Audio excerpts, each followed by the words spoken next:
What happened to John Wesley at Aldersgate? On May 24th, 1738, in Aldersgate Street, London, during a meeting composed largely of Moravians under the auspices of the Church of England, Wesley's intellectual conviction was transformed into a personal experience, while Luther's preface to the commentary to the letter of Paul to the Romans was being read. What did John Wesley do during this great awakening? In 1736, he felt as if his heart was strangely warmed. ఆయనకు హృదయాన్ని మరి ఆ యొక్క వాక్యము తట్టినట్టుగా మనం చూడగలం. Romans 1:17 was read at that time. What did John Wesley do during this great awakening? In 1936, he was ordained as an Anglican deacon and began preaching in Bristol and London, becoming well known for his dramatic sermons. In October 1735, John Wesley left for the colony of Georgia as an Anglican missionary for the Society of Promoting Christian Knowledge. And after this Aldersgate experience, he found Methodism. World is my parish. And many of our John Wesley quotes are there in the calendar. I want you all to have a look at your calendar. Every month we have a promise of one of the quote of the John Wesley there. And what he did is, after this experience, John Wesley traveled about 4 lakh kilometers on his horse during his 40 years of ministry and preached about 40,000 sermons, almost 2 messages daily. He also wrote 400 books and learned 10 new languages. He learned 10 new languages. When he was 83 years old, he regretted that he could not spend the usual 15 hours daily with the Lord. So he used to spend 15 hours daily with the Lord. And at the age of 86, he said that he couldn't preach 2 sermons daily. At that age, he was regretting, my health is not permitting me to preach 2 sermons every day. On deathbed, he was pained and he could not get up early before sunrise to worship his Lord as before. Every day he used to get up before sunrise and worship the Lord. And on that day he was regretting, I didn't get up before the sunrise. See this great founder of Methodism, and what a wonderful testimony he had. It was called as the first Pentecostal church in the history of Christianity. Methodist Church is considered as the first Pentecostal church. When you see the emblem, you see the cross with a flame. And the flame is nothing but the Spirit of God. And I pray that God may enable each one of us to worship Him in truth and spirit. Thank you, Pastor Mo, for enlightening us by reading the life history of John Wesley, the founder of Methodism.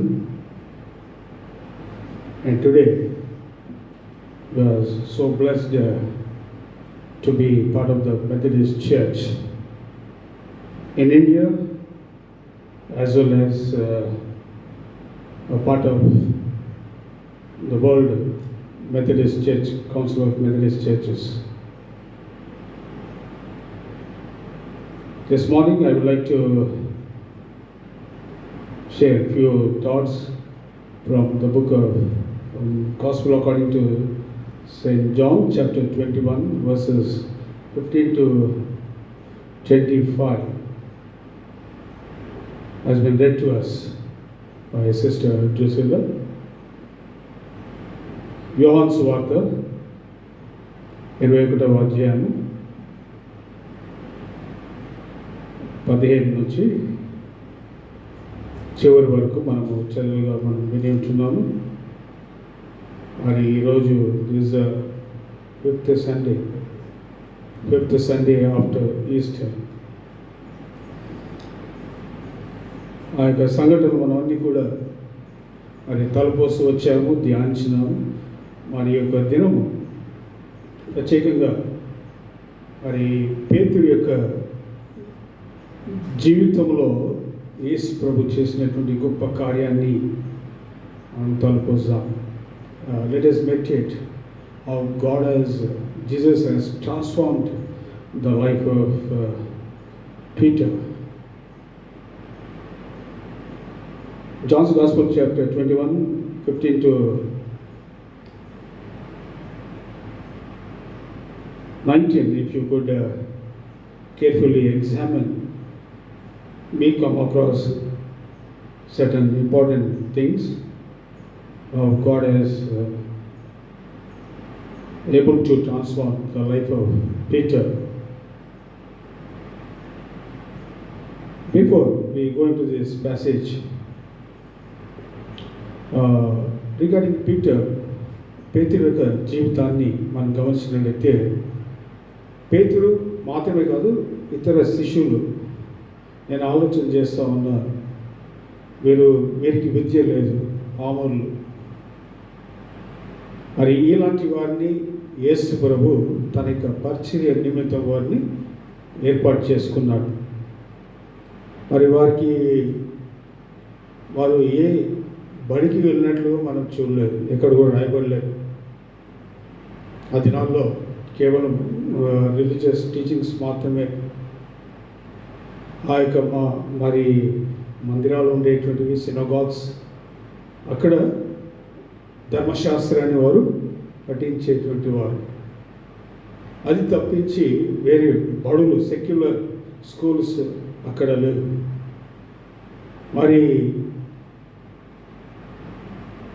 మరి అలాంటి పరిస్థితుల్లో యేసు ప్రభు ఈ యొక్క శిష్యులను, 12 మంది శిష్యులను ఏర్పాటు చేసుకున్నాడు. ఆయా సందర్భాల్లో మీరు నన్ను వెంబడించండి అన్నాడు.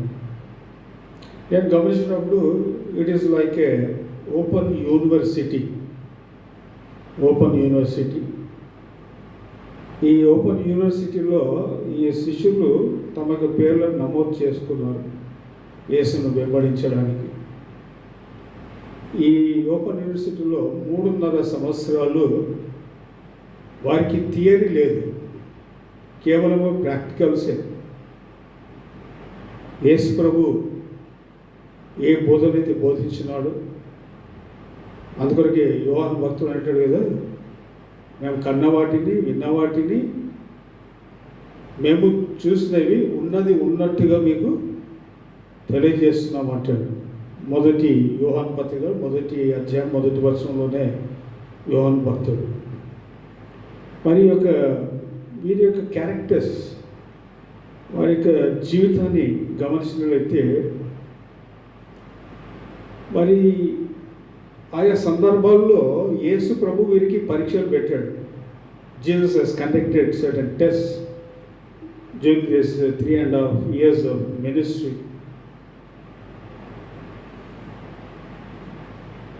మత్తయి సువార్త 16వ అధ్యాయంలోనికి మనం వెళ్ళినట్లయితే, Matthew gospel chapter 16 verses 13 onwards, సెజరియా అనేటువంటి ప్రాంతంలోకి వెళ్ళిన తర్వాత verse 13 says, when Jesus came to the region of Caesarea Philippi, he asked his disciples, who do people say the Son of Man, మనుష్య కుమారుడు ఎవరని ప్రజలు అనుకుంటున్నారు అని ఒక టెస్ట్ పెట్టాడు.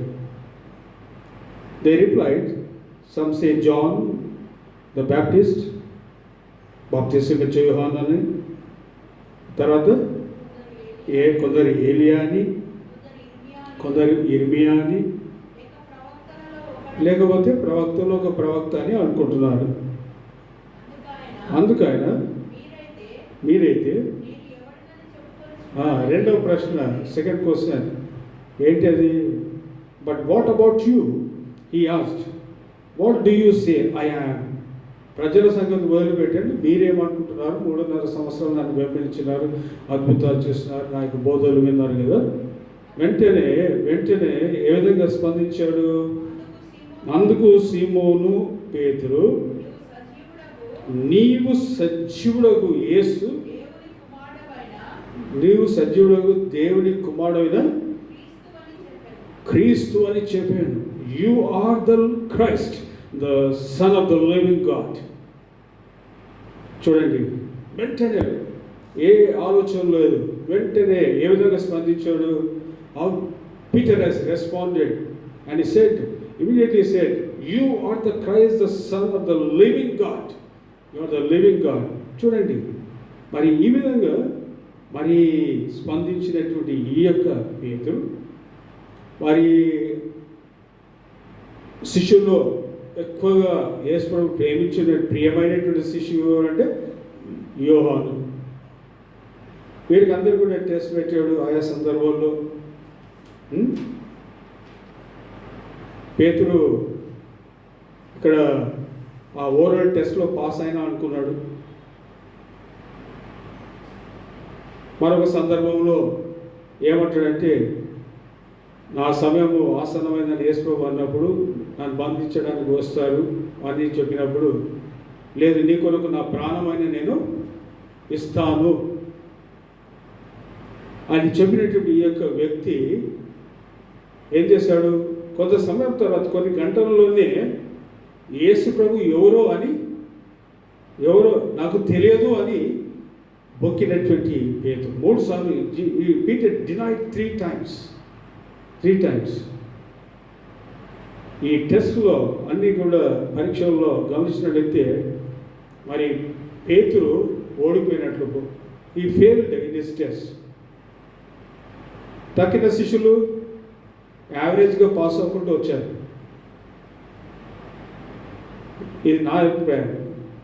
యోహాను అందరికంటే ఎక్కువ మార్క్స్ తాను పొందుకున్నాడు, ఎందుకంటే చివరి వరకు ఉన్నాడు కదా, A+. చివరి వరకు సిలువ వేసే సమయం వరకు ఆ శిష్యులు ఒక్కడు మాత్రం అక్కడ ఉన్నాడు. తక్కువ వాళ్ళు ఎక్కడ ఉన్నారో అక్కడ రాయబడలేదు, పేతురు కనబడలేదు. కానీ యూదా అయితే ఈ utterly failed, he has been suspended. ఆ పరీక్షలో ఫెయిల్ అయిపోయాడు. ఆ తట్టుకోలేక తాను ఒరేసుకున్నాడు. చూడండి, మరి ఇలాంటి వ్యక్తులను యేసు ప్రభు తన యొక్క శిష్యులుగా చేసుకున్నట్లుగా మనం చూస్తుంటున్నాం. మరి ఇక్కడ యోహాను సువార్త 21వ వచనం 15 నుంచి 17 వరకు, when you look at these verses, John's Gospel chapter 21 verse 15 to 17, 2 different Greek words used for love. Greek భాషలో మూల భాషల నుంచి 2 విధములైన అర్థము కలిగినటువంటి 2 మాటలు అక్కడ. అగాపే అనేటువంటిది మనం చూస్తాము, ఫిలియోస్ అనేటువంటి పదము.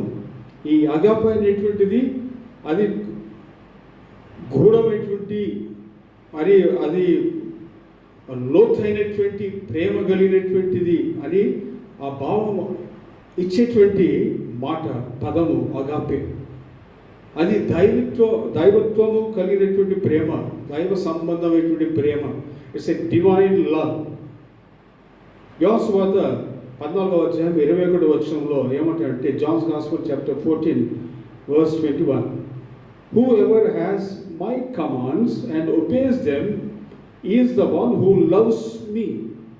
He who loves me will be loved by my Father, and I too will love him and show myself to him. నా ఆజ్ఞలను అంగీకరించి వాటిని గైకొను వాడే నన్ను ప్రేమించువాడు. నన్ను ప్రేమించువాడు నా తండ్రి వలన వాడు ప్రేమింపబడును. నేనును వానిని ప్రేమించి వానికి నన్ను కనపరుచుకుంటాను, బయలుపరుచుకుంటాను. చూడండి, లూకాసు వార్త, లూక్స్ గాస్పెల్ చాప్టర్ 10:27, అక్కడ Jesus answered, he answered, love the Lord your God with all your heart and with all your soul and with all your strength and with all your mind, and love your neighbor as yourself. ఆ ప్రేమ ఇది this is ఫిలియోస్ love. అగాపెలో బలమైనటువంటిది లేక లోతైనటువంటిది దైవత్వం కలిగినటువంటి ప్రేమ. ఈ ఫిలియోస్ love గురించి సహోదర ప్రేమ, ఫిలియోస్ love అంటే సహోదర ప్రేమ. నిన్ను వలని పొరుగువానిని ప్రేమింపవలను అని రాయబడినదని అక్కడ చెప్పాను. అక్కడ ఏ విధంగా ఆ ప్రేమను విత్ ఆల్ యువర్ హార్ట్, నీ యొక్క హృదయం సంపూర్ణమైనటువంటి హృదయంతో, పూర్ణ ఆత్మతో, పూర్ణ బలముతో, పూర్ణ మనస్సుతో నువ్వు ప్రేమించావు. Phileo to be fond of a love of less degree. ఈ అగాపే కంటే కొద్ది తక్కువ ప్రేమ కలిగినటువంటిది ఫిలియోస్ ప్రేమ అని భక్తులు వర్ణించారు. సరే, ఈ when you come to this text, John's Gospel chapter 21, అక్కడ 3 ప్రశ్నలు వేస్తాడు యేసు ప్రభు. అక్కడ ఏమని రాయబడంటే, ఇది 3వసారి పునరుద్ధరణుడైన యేసు ప్రభు 3వసారి శిష్యులకు కనబడతాడు. కనబడి ఒక ఫైనల్ టెస్ట్ పేతురుకు పెడతాడని. అందరినీ వదిలేసి పేతురు దగ్గరికి వచ్చి, పేతురు, యోహాను కుమారుడైనటువంటి పేతురు ఏమంటాడు, do you truly love me more than this? వీటన్నిటికంటే ఎక్కువగా నీవు నన్ను ప్రేమిస్తున్నావా? వేటికంటే అంటే ఎందుకు ఈ ప్రశ్న వేశాడు అని ఆలోచన చేసినట్లయితే, అంతకుముందు మనము కొన్ని భాగాలు చాప్టర్స్లో మనం వెళ్ళినట్లయితే అక్కడ ఏం చేశాడు పేతురు శిష్యులు ఏం చేశారు, తిరిగి చేపలు పట్టడానికి ఆ సముద్రంలోకి వెళ్ళిపోయారు. మరి ఆ యొక్క సంఘటన జ్ఞాపకం చేస్తున్నాడు. ఈ చేపల కంటే లేకపోతే నీ యొక్క వృత్తి కంటే నీవు నన్ను ప్రేమిస్తున్నావా, ఎక్కువగా ప్రేమిస్తున్నావా? Do you truly love me more than this అన్నప్పుడు మొదటి ప్రశ్న వేస్తాడు. మొదటి ప్రశ్న వేసినప్పుడు ఏమంటాడు, అవును ప్రభా, నేను ప్రేమిస్తున్నాను అంటాడు. ప్రేమిస్తున్నాను అని చెప్పినప్పుడు వెంటనే ఏమంటాడు, ఫీడ్ మై ల్యాంబ్స్. ఏమంటాడు తెలుగులో? నా యొక్క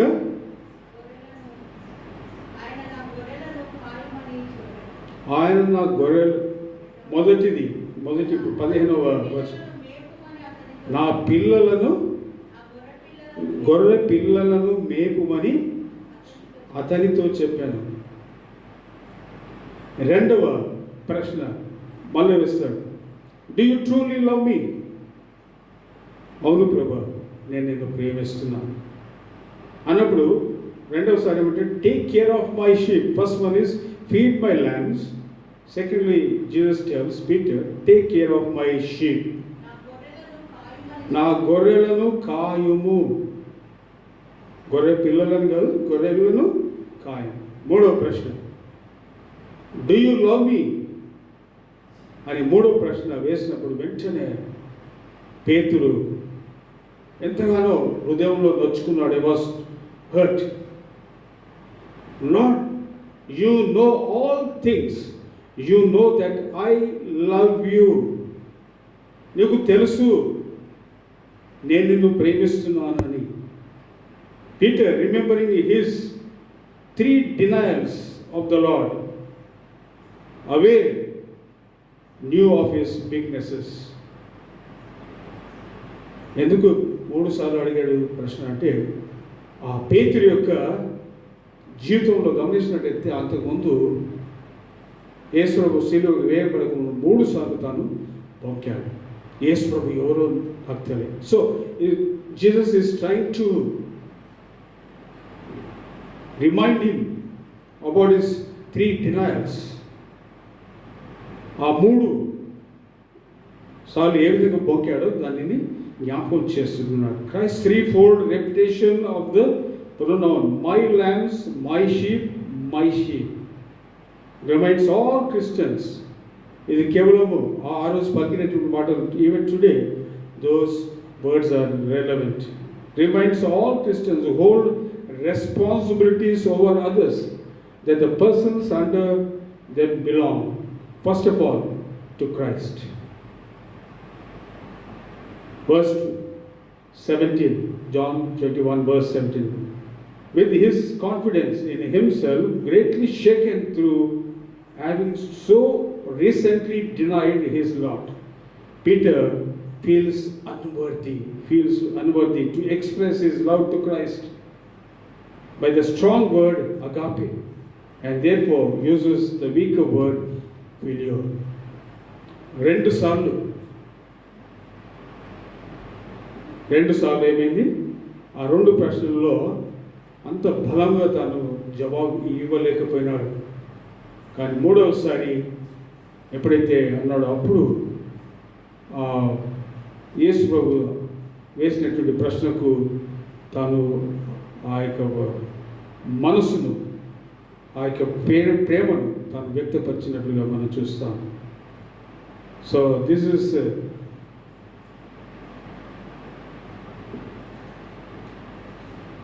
Jesus in this passage, he reminds Peter about his weaknesses.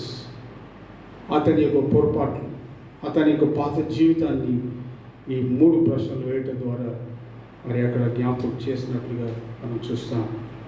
కానీ ఈ ఉదయకాల సమయంలో ఈ ప్రేమ, అగాపే ప్రేమ అనేటువంటిది మనం గమనించినట్లయితే కొన్ని విషయాలు జ్ఞాపకం. Love towards Christ. Today we are living in this world. నా జీవితంలో యేసు ప్రభు పట్ల ఉన్నటువంటి ప్రేమ ఏ విధంగా ఉండాలి? యోహాను సువార్త 8వ అధ్యాయం 42వ వచనంలో the signs of true faith, the signs of true faith. Jesus said to them, if God were your father, you would love me. For I came from God, and now I am here. I have not come on my own. చూడండి, యేసు ప్రభు ఏమంటాడంటే, ఒకవేళ దేవుడే మీ తండ్రి అయి ఉన్నట్లయితే మీరు నన్ను ప్రేమించేవారుగా ఉంటారు. నేను నా దేవుడి నుంచి వచ్చినాను, నేను మీ మధ్యలో ఉన్నాను. నా అంతట నేను ఇక్కడ రాలేదు, నన్ను ఆయనే పంపాడు. రెండవది యోహాను సువార్త, when you read John's Gospel chapter 14 and verse 15, manifested in obedience. క్రీస్తు పట్ల ఉన్నటువంటి ప్రేమ, ఆయన పట్ల మన ప్రేమ ఏ విధంగా ఉండాలి? If you love me you will obey what I command. ఒకవేళ మీరు నన్ను ప్రేమిస్తున్నారు అనే దానికి గుర్తు ఏంటంటే మీరు విధేయులు అవుతారు. విధేయులని నా ఆజ్ఞను మీరు గైకొంటారు. 21వ వచనం, who ever has my commands and obeys them, he is the one who loves me. He who loves me will be loved by my Father, and I too will love him and show myself to him. ఇంతకుముందు కూడా మనం జ్ఞాపకం చేయబడ్డాము. And Jesus replied, ఏమంటాడు యేసు ప్రభు పలికినటువంటి మాటలు, ఇవన్నీ కూడా యేసు ప్రభు పలికినటువంటి మాటలు. ఎక్కువగా ఆయన ఆజ్ఞలు గాయకుంటూ మనం విధేయత కలిగి మనం ఈ లోకంలో ఉండవలసినటువంటి వారం అంటున్నాము. మూడవది ఏంటంటే leads to service. How do you express your love towards Christ? ఈ దినాల్లో ఈ కరోనా వైరస్ ద్వారా ఎంతోమంది వలస వచ్చినటువంటి వారు, మైగ్రేట్ అయినటువంటి వారు ఆయా ప్రాంతాల నుంచి తిరిగి వారి యొక్క ప్రాంతాలకు వెళ్తున్నారు. చాలా ఘోరమైనటువంటి పరిస్థితులు. తాగడానికి మంచినీళ్ళు లేదు, తినడానికి తిండి లేదు, ఆహారం లేదు, భయంకరమైనటువంటి ఎండ, వేడి, సరైనటువంటి మరి కాలుజోలు లేవండి. మరి అలాంటి పరిస్థితుల్లో సర్వీస్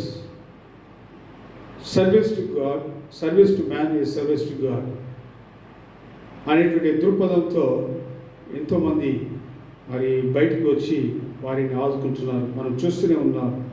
ఇదంతా కూడా 1 Corinthians chapter 13, 1-13, 1 కొరింథీయులు 13వ అధ్యాయంలో మొదటి 13వ చాప్టర్ అంతా కూడా గమనించినట్లయితే ఏ విధంగా ఒకవేళ యేసు ప్రభు యొక్క ప్రేమను మనం కలిగినట్లయితే దానిని ఏ విధంగా వ్యక్తపరుస్తాం అంటే బీదలను, అవసరతలో ఉన్నటువంటి వారికి సహాయపడుతూ వారిని ఆదుకొనడమే అది నిజమైనటువంటి సహోదర ప్రేమ అని తెలియజేస్తున్నారండి.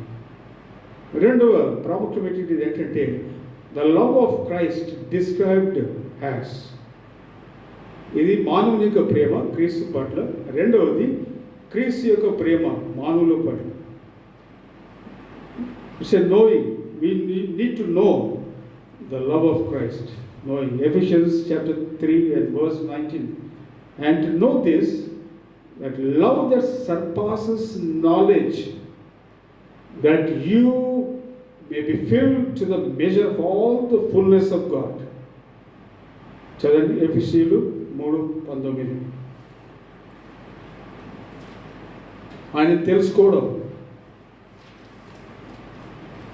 The love that surpasses knowledge, that you may be filled to the measure of all the fullness of God. సమస్త జ్ఞానముకు మించినటువంటి ఏంటండి దేవుడి సమస్త జ్ఞానముకు మించినటువంటి క్రీస్తు యొక్క ప్రేమను తెలుసుకోవడానికి తగిన శక్తి. చూడండి, ఆయన ప్రేమను తెలుసుకోవడానికి తగిన శక్తి మనకు కావాలండి. The fullness of God. Knowing. రెండవది, it's a personal relationship with God. Galatians chapter 2 verse 20. Galatians 2:20.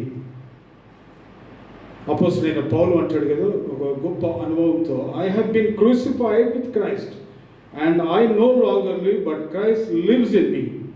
The life of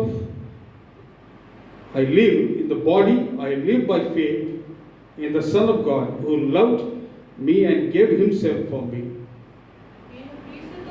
నేను క్రీస్తుతో కూడా సిలువ వేయబడి ఉన్నాను. ఇక నువ్వు జీవించువాడు నేను కాను,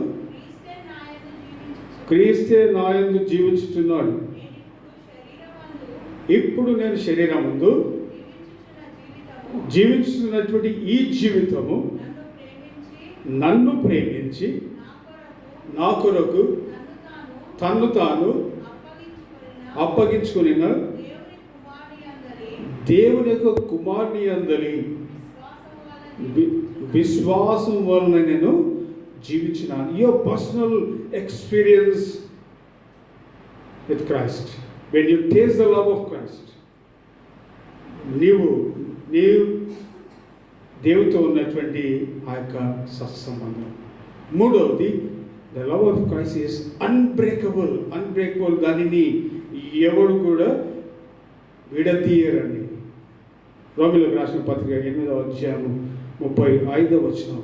Romans chapter 8 verse 35. Who shall separate us from the love of Christ? Shall trouble, hardship, persecution, famine, nakedness, danger or sword? చదవండి. క్రీస్తు యొక్క ప్రేమ నుంచి మనలను ఎడబాపు వాడు ఎవడు? శ్రమ అయినను, బాధ అయినను, హింస అయినను, కరువైనను, వస్త్రహీనత అయినను, ఉపద్రవమైనను, ఖడ్గమైనను మనలను ఎడబాపున. ఇవి ఎడబాపు అవుతాయండి.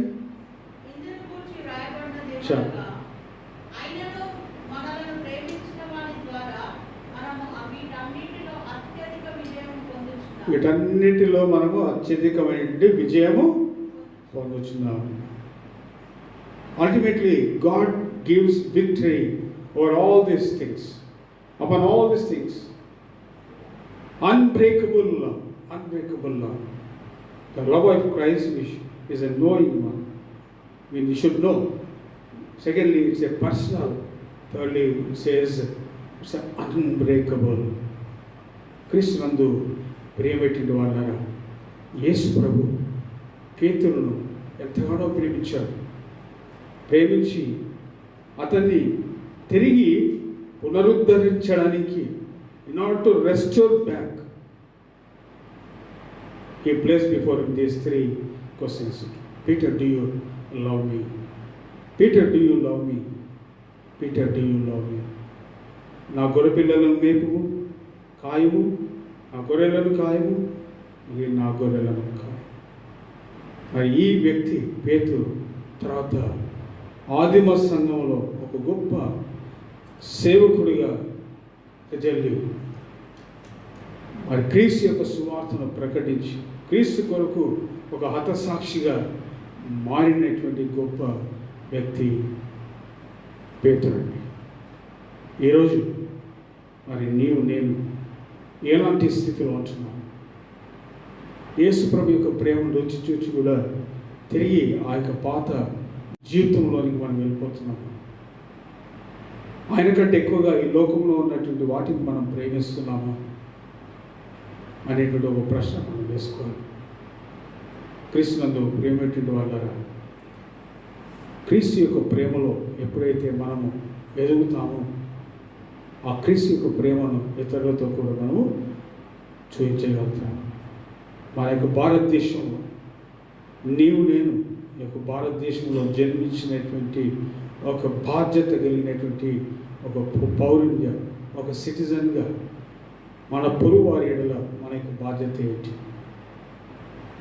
ఒక ప్రశ్న వేసుకోండి. ఎంతవరకు మనము క్రీస్తు యొక్క ప్రేమను మనము ఇతరులతో పంచుకోగలుగుతున్నాము? పేతురు ఒకప్పుడు ఫెయిల్ అయిన టెస్ట్లో, కానీ తర్వాత జీవితంలో తాను పాస్ అయ్యాడు. అక్కడ ఇంప్రూవ్మెంట్ టెస్ట్ పెట్టాడు యేసులో. ఇంప్రూవ్మెంట్ ఫెయిల్ అయితే మళ్ళీ ఇంప్రూవ్మెంట్ టెస్ట్, మళ్ళీ దాంట్లో పాస్ అయ్యాడు. పాస్ అయ్యి తిరిగి వాడు వెనక చేయలేదు. తాను గ్రాడ్యుయేషన్ చేశాడు. అంతేకాకుండా తను ఎన్నో డాక్టరేట్స్ కూడా డిగ్రీస్ చేశాడు. ఆత్మీయ సంబంధంగా అంతగా ఎదిగాడు. మరి తన పైనే ఒక సంఘాన్ని నిర్మిస్తానని వాగ్దానం చేసినప్పుడు యేసు ప్రభు అతని యొక్క పేరు మీద, నువ్వు బండవు కనుక నీ పైన నా యొక్క సంఘాన్ని నిర్మిస్తాను అని చెప్పి అది ఆ వాగ్దానాన్ని నెరవేర్చగలిగించున్నాడు.